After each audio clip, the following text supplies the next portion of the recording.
आज स्टार्ट करते हैं class 10th math chapter 12.2 question number 5। एक बर्तन एक उल्टे शंकु के आकार का है।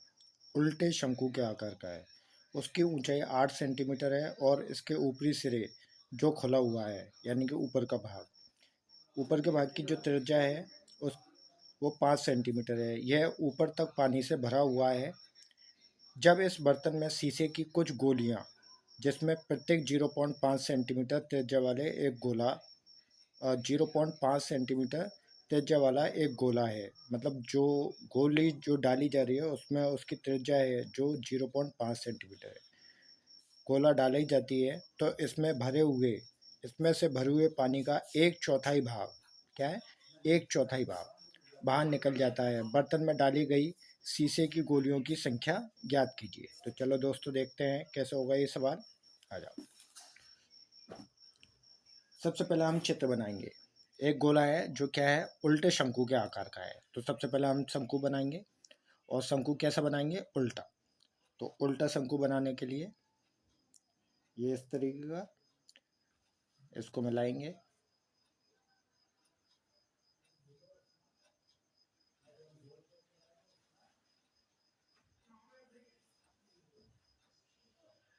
ये एक शंकु है अपना, ठीक है। ये उल्टा शंकु, इसमें क्या भरा हुआ है, इसमें पानी भरा हुआ है, ठीक है। इसमें पानी भरा हुआ है। जो त्रिज्या है इसकी वो कितनी दे रखी है, त्रिज्या दे रखी है आर बराबर 5 सेंटीमीटर। आर बराबर 5 सेंटीमीटर, ठीक है। 5 सेंटीमीटर दे रखी है। जो इसकी ऊंचाई है वो कितनी है, वो है 8 सेंटीमीटर। जो इसकी ऊंचाई है यहाँ से लेकर और यहाँ तक वो कितनी दे रखी है, 8 सेंटीमीटर, ठीक है। 8 सेंटीमीटर। तो सबसे पहले इसमें पानी भरा हुआ है, तो सबसे पहले हम क्या करेंगे, पानी का आयतन निकालेंगे। और पानी किस में, शंकु में। तो पानी का आयतन किसके बराबर होगा, शंकु के आयतन के बराबर। चलो देखते हैं क्वेश्चन नंबर 5। सबसे पहले हम निकालेंगे पानी का आयतन। अब पानी का आयतन कैसे निकालेंगे, वो तो हम निकाल नहीं सकते। तो पानी किस में भरा हुआ है, शंकु में। तो पानी का आयतन जो है वो किसके बराबर है, बराबर शंकु का आयतन। शंकु में पानी भरा हुआ है तो शंकु का आयतन निकालेंगे। तो शंकु के आयतन का सूत्र होता है 1/3 pi r square h. 1/3 pi r square h, ठीक है। तो 1/3 यानी कि 1/3 इंटू पाई का मान 22/7 इंटू आर कितना है मेरे पास में, 5 सेंटीमीटर। कितना है आर, 5 सेंटीमीटर। तो 5 इंटू ऊंचाई कितनी है शंकु की, 8 सेंटीमीटर। 8 सेंटीमीटर। चलो अब करते हैं इसको। देखो 1/3 इंटू 22 पंजे 110, 22 पंजे 110 इंटू 8 पंजे 40, नीचे बटे में क्या है 7, ठीक है। अब देखो 3 को और 7 को गुना करेंगे और 40 को 110 को और इनको सबको गुना करेंगे। तो देखो आपस में इनको गुना करें 0 0, तो यानी कि 2 0 को यहाँ रख दो। 11 चौका 44 बटे में नीचे क्या आ जाएगा, 7 तिया 21। क्या आया, 4400/21। तो ये क्या है, पानी का आता, ठीक है, सेंटीमीटर क्यूब। अब इसमें क्या करते हैं, कुछ गोलियां डालते हैं। कुछ गोलियां इसमें कुछ गोलियां डालते हैं। तो अपने वो गोलियों की संख्या ज्ञात करनी है, तो कुछ गोलियां डाली। अभी जो गोली डाली अपने, मान लो ये एक गोली है, ये जो गोली डाली, इस गोली की भी त्रिज्या दे रखी है अपने को। गोली की त्रिज्या क्वेश्चन में कितनी दे रखी है, दे रखी है अपने को 0.5। क्या दे रखा है, ये जो त्रिज्या है एक गोली की, तो कितनी है 0.5। ये गोली डालते हैं अपन। अभी गोली डालेंगे तो इस जो जो पानी का आयतन आया उसका एक चौथाई पानी बाहर निकल जाता है। क्या निकल जाता है, एक चौथाई पानी बाहर निकल जाता है। तो बाहर निकलने वाले पानी का आयतन ज्ञात करेंगे। तो यहाँ लिखेंगे बाहर निकलने वाले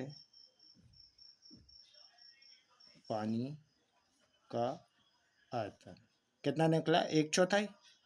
ठीक है, तो इसका 1/4 निकालो। देखो 1/4 इंटू 4400/21 क्या है मेरे पास में? 4400/21। अब देखो इसको काट लो आराम से। 4400 को 4 से काटने, 4 एकम 4, 4 एकम 4, 4 एकम 4 और 2 जीरो। तो बाहर निकलने वाले पानी का आयतन निकल गया। तो क्या आया मेरे पास में? 1100 बटे नीचे क्या बचा? 21। तो 1100/21 क्या आया मेरे पास में? Centimetre cube. Centimetre cube. अब इसमें जो गोली डाली है, ठीक है, तो गोलियों कितनी गोली डाली है? तो पहले एक जो गोली है अपने पास में उसका आयतन निकाल लेते हैं। गोली या गोला जो भी है अपने पास में, तो एक गोली या गोला, या कोष्टक में लिख लो, एक गोला का आयतन, एक गोले का आयतन। तो गोले के आयतन का सूत्र क्या होता है? 4/3 pi r cube. 4/3 pi r cube. तो एक गोले का आयतन निकालेंगे हम 4/3 इंटू 22/7 इंटू, अभी जो आर है, जो ये गोले आर है, ठीक है, इसकी त्रिज्या कितनी दे रखी है? 0.5। कितनी दे रखी है? 0.5। तो हम यहाँ लिखेंगे 0.5 इंटू कितना है? आर क्यूब 3 बार, तो 3 बार लिखेंगे 0.5 इंटू 0.5। ठीक है, अब देखो 22 को 4 से गुना करते हैं। 22 चौका 22 दूनी 44, 22 तिया 66, 22 चौका 88 और 7 तिया 21 गुना में 5, 0.5 इंटू 0.5 इंटू 0.5। तो देखो इसको ऐसे करते हैं, यहाँ से पॉइंट हटाया नीचे 10 लिख लो, यहाँ से पॉइंट हटाया नीचे 10 लिख लो, यहाँ से पॉइंट हटाया तो नीचे एक जीरो बढ़ा दो, यानी कि 10 लिख लो। अब देखो 5, 5 और 5 पॉइंट हट गया, मेरे पास में क्या बचा? 5, 5 और 5। तो 5 को 5 से गुना करेंगे 25, और 25 को 5 से गुना करेंगे 125। बटे में क्या आ जाएगा? 10 को 10 से गुना करेंगे 100, और 100 को 10 से गुना करेंगे तो 1000। ये आया मेरे पास। अब इसको काट लेते हैं। चलो इसको काटते हैं। देखो 88/21 तो यूँ करते हैं इंटू 25 से काट लेते हैं। ये 25 से कितनी बार कटेगा? 25 पंजे 125। ये कितनी बार कट रहा है? 25 चौका 100 और जीरो। तो ये क्या आ गया मेरे पास? 5/40। ठीक है, इसको काट लेते हैं 4 से। 4 दूनी 8, 4 दूनी 8, ये कट गया 4 से, 4 एकम 4 और जीरो। अब क्या बचा मेरे पास? ऊपर 22 और नीचे, और ऊपर 22 और 5 है, नीचे क्या बचा? 10 और 21। तो देख लो इसको कर लेते हैं 22 इंटू 5/21 इंटू 10। इसको काट लेते हैं 2 से। ये कट गया 11 बार 2 से, और ये कट गया 2 से 5 बार। 11 पंजे 11 पंजे 55। 5 से काट लो इसको, नीचे 5 बचा ना, 5 से 5 गया, क्या बचा मेरे पास? 11/21। तो 11/21 क्या आया मेरे पास में? 11/21 सेंटीमीटर क्यूब। अब क्या कह रहा है? गोलियों की संख्या पूछ रहा है। क्या पूछ रहा है? गोले या गोलियों की संख्या। तो गोलियों की संख्या, गोलियों की संख्या कैसे ज्ञात करेंगे? गोलियों की संख्या, तो गोलियों की संख्या क्या क्या करेंगे? जो गिरा हुआ पानी जो बाहर निकला, तो गिरे हुए पानी या बाहर निकले हुए पानी का आयतन या गिरे हुए पानी का आयतन, कुछ भी लिख लो। तो यहाँ लिखेंगे गिरे हुए या बाहर निकले हुए पानी का आयतन, या गिरे हुए पानी का आयतन बटे क्या लिखेंगे? गोले का आयतन या गोली का आयतन, गोली का आयतन। ठीक, अब देखो कैसे करेंगे इसको। देखो गिरे हुए पानी का आयतन, गिरे हुए पानी का आयतन क्या आया मेरे पास में? 1100/21। क्या आया? 1100/21। इसमें भाग दें, गोले का आयतन कितना आया मेरे पास में, या एक गोली का आयतन कितना है? 11/21 भाग 11/21। अब देखो इसको कैसे हल करेंगे?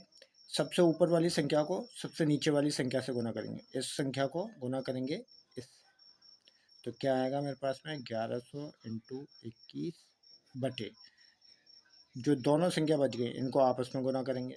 क्या आया मेरे पास में 21 इंटू 11। तो देखो 21 से 21 गया, 11 कम 11, 11 कम 11 और 2 जीरो। तो क्या आया मेरे पास में गोलियों की संख्या कितनी आ गई, क्या बचा मेरे पास में 100। तो क्या लगेंगे अपन 100 गोलियाँ, 100 गोलियाँ डाली, ये आंसर, ये आंसर आ गया मेरे पास में। अब देखो अगला सवाल देखते हैं। अगला सवाल क्या कह रहा है, क्वेश्चन नंबर 6। क्वेश्चन नंबर 6 क्या कह रहा है, ऊंचाई 220 सेंटीमीटर और आधार आधार यानी कि व्यास 24 सेंटीमीटर वाले एक बेलन जिस पर ऊंचाई 60 सेंटीमीटर और त्रिज्या 8 सेंटीमीटर वाला एक अन्य बेलन आरोपित है जो कि लोहे से एक स्तंभ का बना हुआ है। जो कि आरोपित है इससे लोहे का एक स्तंभ बन रहा है, इससे एक लोहे का स्तंभ बन रहा है। इस स्तंभ का द्रव्यमान बोले तो आयतन ज्ञात कीजिए, जबकि दिया है 1 सेंटीमीटर लोहे का द्रव्यमान लगभग 8 ग्राम होता है और पाई का मान हम लोगों को क्या लेना है 3.14। ठीक है, चलो तो देखते हैं इसको, ये सवाल कैसा होगा। अगला सवाल देखते हैं। देखो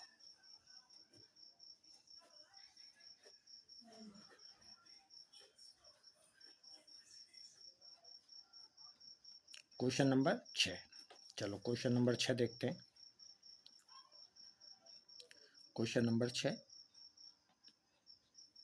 यहाँ डालेंगे, क्वेश्चन नंबर 6। ठीक है, क्वेश्चन नंबर 6। अब क्वेश्चन नंबर 6 के लिए सबसे पहले हम क्या करेंगे, क्वेश्चन नंबर 6 के लिए सबसे पहले हम बेलन बनाएंगे। एक बेलन बनाते हैं, सबसे पहले हम क्या करेंगे, एक बेलन,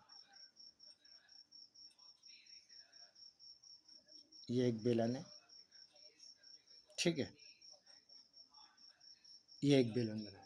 अब सबसे पहले क्या करेंगे, जो ये बेलन है इसकी ऊंचाई कितनी दे रखी है, तो यहाँ पर क्या दे रखा है h, कितना दे रखा है, ऊंचाई कितनी दे रखी है अपने लिए, ऊंचाई दे रखी है 220 सेंटीमीटर।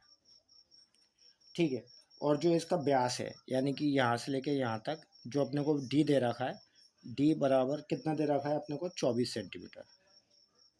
तो यहाँ r कितना हो जाएगा 24/2 बराबर 12 सेंटीमीटर। r आ गया अपने पास 12 सेंटीमीटर। अब इसी के साथ क्या कह रहा है कि इसी व्यास पर एक अन्य बेलन और अध्यारोपित है।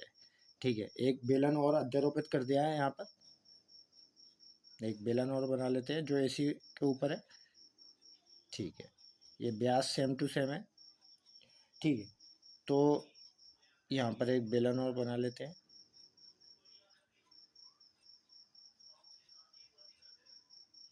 ठीक है, बना लिया। जो दूसरा बेलन है उसकी ऊंचाई कितनी दे रखी है, इसकी ऊंचाई दे रखी है 60, कितनी दे रखी है 60 सेंटीमीटर। और जबकि इसकी त्रिज्या है वो कितनी दे रखी है मेरे लिए, त्रिज्या दे रखी है मुझे यहाँ पर 8, कितनी दे रखी है, यानी कि r कितना दे रखा है 8 सेंटीमीटर। ठीक, अब देखो इसकी भी ऊंचाई है तो इसको h1 मान लेते हैं, इसकी भी ऊंचाई है इसको h2 मान लेते हैं। यहाँ पर r1 है या इसका जो त्रिज्या है वो r1 मान लेते हैं, इसको 12 सेंटीमीटर, इसको r2 मान लेते हैं। ठीक है, अब इस प्रकार इन दोनों को मिलाकर एक लोहे का स्तंभ बन गया। तो इसका द्रव्यमान निकालते हैं। द्रव्यमान बोले तो आयतन। तो पहले क्या करेंगे, जो बड़ा बेलन है उसका आयतन निकाल लेंगे और जो छोटा बेलन है उसका आयतन निकाल लेंगे, मतलब दोनों का आयतन निकाल लेंगे तो अपने पास में और लोहे के स्तंभ का द्रव्यमान आ जाएगा। तो उसके लिए क्या करेंगे, स्तंभ का द्रव्यमान बराबर क्या करेंगे, यहाँ लिखेंगे स्तंभ का द्रव्यमान बराबर क्या है, बड़े बेलन का आयतन प्लस छोटे बेलन का आयतन। तो यहाँ लिखेंगे बड़े बेलन का आयतन प्लस छोटे बेलन का आयतन, छोटे बेलन का आयतन। ठीक है, तो अब देखो कैसे सॉल्व करेंगे इसको। यहाँ से ले लेते हैं बड़े बेलन का आयतन, यानी कि बेलन का ही आयतन, तो बेलन का आयतन क्या होता है पाई आर स्क्वायर एच, क्या होता है पाई आर स्क्वायर एच प्लस छोटे बेलन का आयतन, तो छोटे बेलन का आयतन भी क्या होता है, पाई आर स्क्वायर एच। लेकिन यहाँ आपने बड़े बेलन का एच किससे व्यक्त किया, H1 से, और यहाँ छोटे बेलन का किससे किया, H2 से। यहाँ बड़े बेलन का किससे किया, R1 से, तो यहाँ R1 लिखेंगे, यहाँ क्या लिखेंगे, R2 छोटा बेलन, तो यहाँ लिखेंगे R2। ठीक है, अब देखो इन दोनों में कॉमन क्या है, दोनों में पाई है, और पाई का मान क्या लेना है अपने को, क्वेश्चन में दिया हुआ है 3.14, पाई का मान क्या लेना, 3.14। तो इन दोनों में कॉमन क्या है, पाई, तो पाई को बाहर निकाल लो।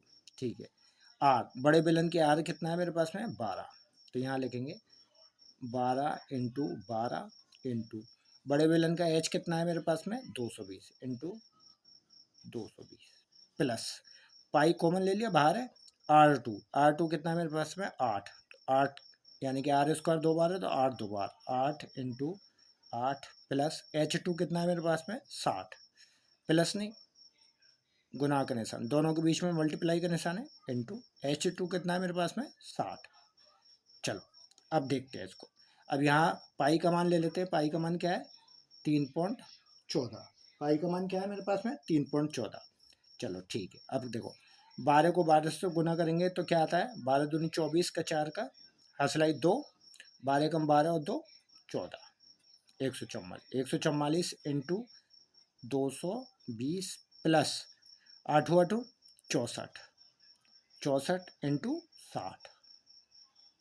ठीक है, अब देखो 3.14 इनको आपस में गुना कराते हैं, तो देखो 220 इंटू 144 आपस में गुना कराते हैं, देखो जीरो की जीरो, 22 का 4 से गुना कराते हैं, 22 दूनी 44, 22 तीय 66, 22 चौका 88, 88 का 8 का हसलाई 8, 22 चौका 88, 88 और 8 96, 96 का 6 का हसलाई 9, 22 से कम 22 और 9 31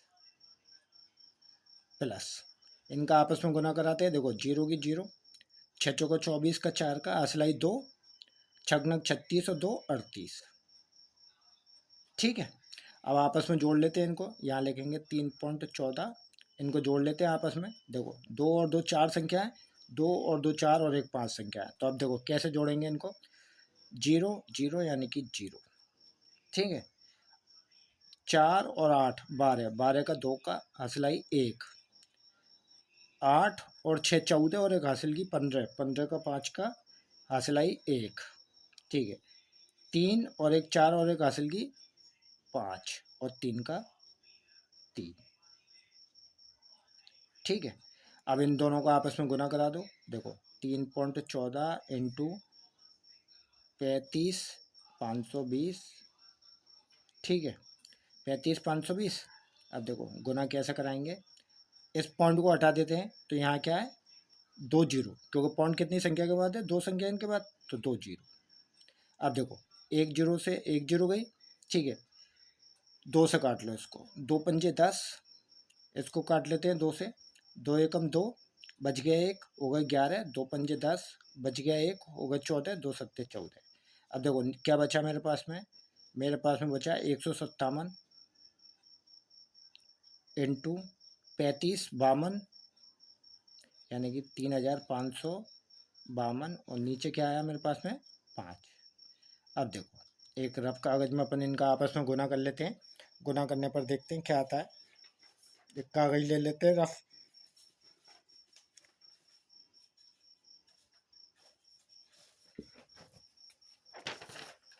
देखो यहाँ कर लेते हैं गुना, किस किस का गुना करना है, अपने को गुना करना है 135, एक तो है अपने पास में 35 52 इंटू 157। ठीक है, गुना करते हैं, देखो 7 दूनी 14 का 4 का हसलाई 1, 7 पंजे 35 और 1 36 का 6 का हसलाई 3, 7 पंजे 35 और 3 38, 38 का 8 का हसलाई 3, 7 तिया 21 और 3 24।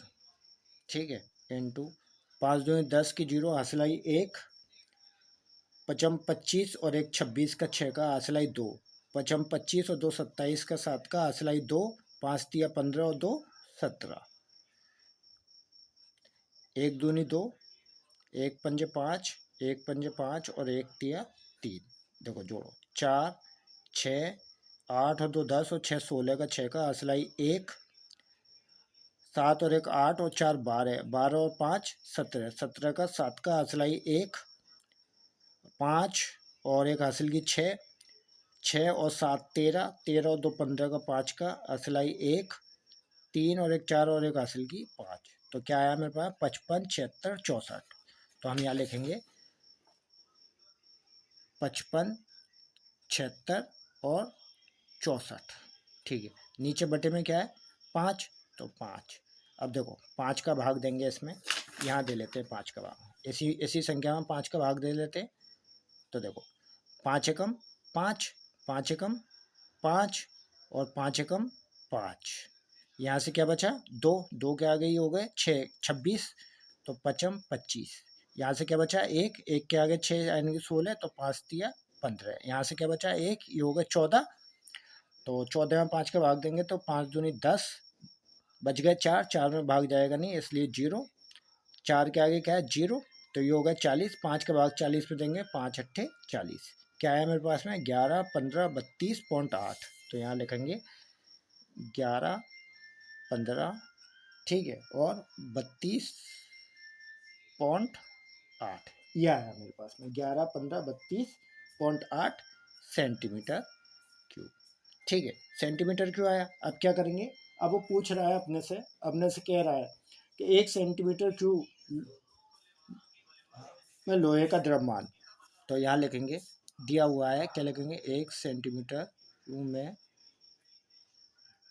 लोहे का द्रव्यमान कितना दे रखा है, अपने को दे रखा है क्वेश्चन में 8 ग्राम। कितना दे रखा है 8 ग्राम। तो इसलिए तो अब हम क्या करेंगे, इसलिए 11 15 32.8 में लोहे का द्रव्यमान, तो 11 15 32.8, 11 15 32.8 में लोहे का द्रव्यमान। ठीक है, तो कैसे ज्ञात करेंगे इसको, तो यहाँ करेंगे 11 15 32.8 इंटू किससे गुना करना है 8 से। ठीक है, तो करो, चलो करते हैं। देखो कैसे करेंगे गुना, ये देखो 8 को 8 से गुना करो, 8 8 64, 64 का 4 का हसलाई 6, यहाँ पॉइंट लग रहा है पॉइंट लगा, हसलाई 6, 8 दूनी 16 और 6 22, 22 का 2 का हसलाई 2, 8 तिया 24 और 2 26 का 6 का हसलाई 2, 8 पंजे 40 और 2 42 का 2 का हसलाई 4, 8 एकम 8 और 4 12, 12 का 2 का हसलाई 1, 8 8 एकम 8 और 1 हासिल की 9, और 8 एकम 8 क्या आया मेरे पास में 89 22 62.4। ठीक है, ये आया ग्राम। क्या है ये आया। अब देखो ग्राम को किस में बदलने की कह रहा है वो, ग्राम को यहाँ लिखेंगे हम, ग्राम को केजी में बदलने पर, तो ये देखो ये स्क्वायर में आया, तो यहाँ पर किलोग्राम में बदलने के लिए, अच्छा ग्राम को केजी में बदलने के लिए, तो ग्राम को केजी में बदलने के लिए किसका भाग देंगे 1000 का। तो देखो 8 9 2 2 6 2.4 और इसमें भाग देंगे 1000 का। ठीक है, अगर मैं यहाँ से ये पॉइंट हटाऊँ तो 1 0 रख लूँ। ठीक है, अब क्या है मेरे पास 89 22 62 और पॉइंट हटाने के बाद में 4, तो पॉइंट हटाने के बाद 1 0 रख दिया। अब कितनी जीरो मेरे पास 4 0, 2 और 2 4। तो अब देखो 4 संख्याओं के बाद पॉइंट लगा देंगे हम, 1 2 3 और 4, तो यहाँ पॉइंट लगाएंगे। ठीक है, और ये 0 हट गई क्योंकि 0 इसका भाग दिया तो यहाँ पॉइंट लग गया। तो अब पॉइंट लगने के बाद में ये आया मेरे पास में 8 9 2.26 24। क्या आया मेरे पास में 26 24 किलोग्राम आंसर। तो ये देखो ये हो गया अपना छठा क्वेश्चन कंप्लीट हो गया। अब आगे का क्वेश्चन देखते हैं।